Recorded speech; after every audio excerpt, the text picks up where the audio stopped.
Hello भियर मु safe daughter आपणको स्वागत करुछि। आज मु आपणको सहित बहुत ही स्वादिया चिकन तरकारी शेयर करी।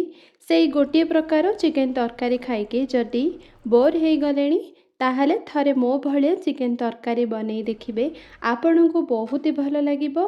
आउ जेबे भी घर को चिकन आसीबो ना केवल एई भली ही बनैबे।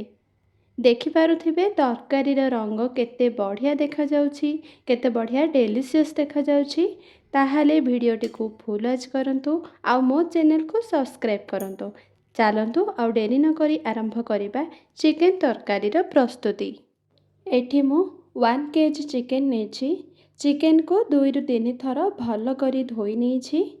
प्रथमे चिकन को मैरिनेट करि नबा। गोटे मीडियम पियाज को पेस्ट करी नीची।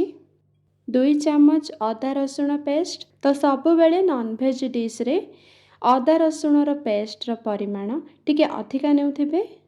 एबे आधा चम्मच हळदी गुंड, राग अनुसार लंका गुंड, आधा चम्मच धनिया गुंड, आधा चम्मच जीरा गुंड, रंग पाई काश्मीरी लंका गुंड, आधा चम्मच चिकन मसाला, स्वाद अनुसार लूण, गोटे लेंबूर रस।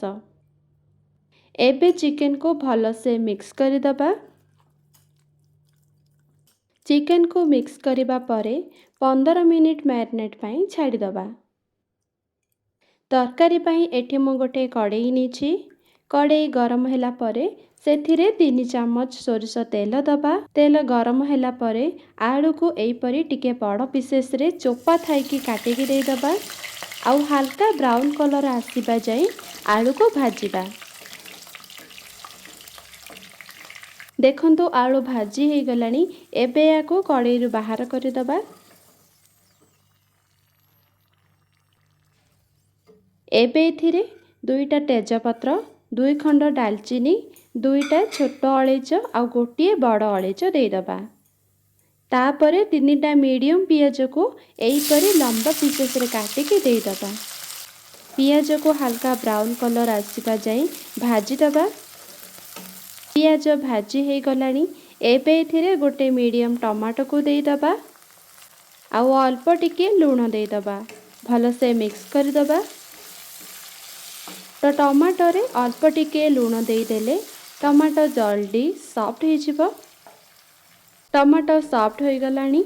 आउ टिके मिक्स कर दबा। एबे मैरिनेट करी रखिथिबा चिकन को दे दबा। चिकन को दे सारिबा परे एठी गैस रो फ्लेम को मीडियम टू लो रे रखिबा।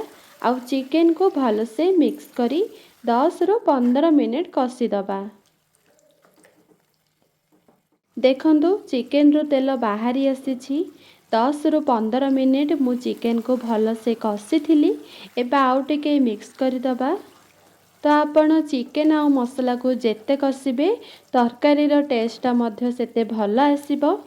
चिकन को भल से मिक्स करिबा परे गैस रो फ्लेम को लो करि दबा। आउ 20 मिनिट लो फ्लेम रे कवर देई चिकन को कुक करिबा।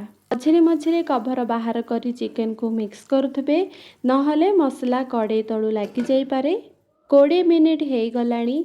2 रु 3 थर मु कवर बाहर करी चिकन आउ मसला को भल से मिक्स करथिली। एबे आउ टिके मिक्स कर दउछि। तापरे गोटे चम्मच कस्तूरी मेथी, 2टा कंचा लंका मझुर टिके कट लगे देछि। आपण कंचा लंका को 2 पीस माने मझुर फेड़ा करी मध्य देई परिबे। आधा चम्मच चिकन मसला। एबे भल से मिक्स कर दबा। तापरे भाजी रखिथिबा आलू को दे दबा। पूरी भल से मिक्स कर दबा। तरकारी को भल से मिक्स करिबा परे पूरी लो फ्लेम रे 20 मिनिट कवर दे कुक करिबा। आउ मझिरे मझिरे कवर बाहर करी तरकारी को मिक्स करुथबे। 20 मिनिट हे गलानी। मझिरे मझिरे कवर बाहर करी 2 रु 3 थर तरकारी को मिक्स करथिली। एबे आउ टिके मिक्स कर दबा। तापरे झोल पाई 2 कप गरम पानी दे दबा। आउ भल से तरकारी को मिक्स कर दबा। तो ये पानीर परिमाण आपण निज पसंदरे कम अधिका नहीं पारिबे।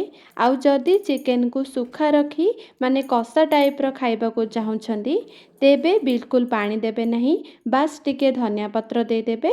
तरकारी को भलसे मिक्स करिबा परे 2 मिनिट लो फ्लेम रे कभर देदबा। 2 मिनिट हो गलानी। एबे एथिरे आधा चामच गरम मसला देदबा आउ अल्प टिके धनिया पत्र देई मिक्स करदबा। देखिपारुथिबे तरकारीर रंग केते बढ़िया देखा जाउछि, केते बढ़िया डेलीशियस देखा जाउछि। चिकेन आउ आलू पूरा मसलादार आउ झोल झोलिया देखा जाउछि। तो फाइनाली चिकेन आलू तरकारी प्रस्तुत हो गला। आपण निश्चय मो प्रोसेस रे चिकेन आलू तरकारी को बनातु, देखिबे आपन को बहुत ही भल लागिबो।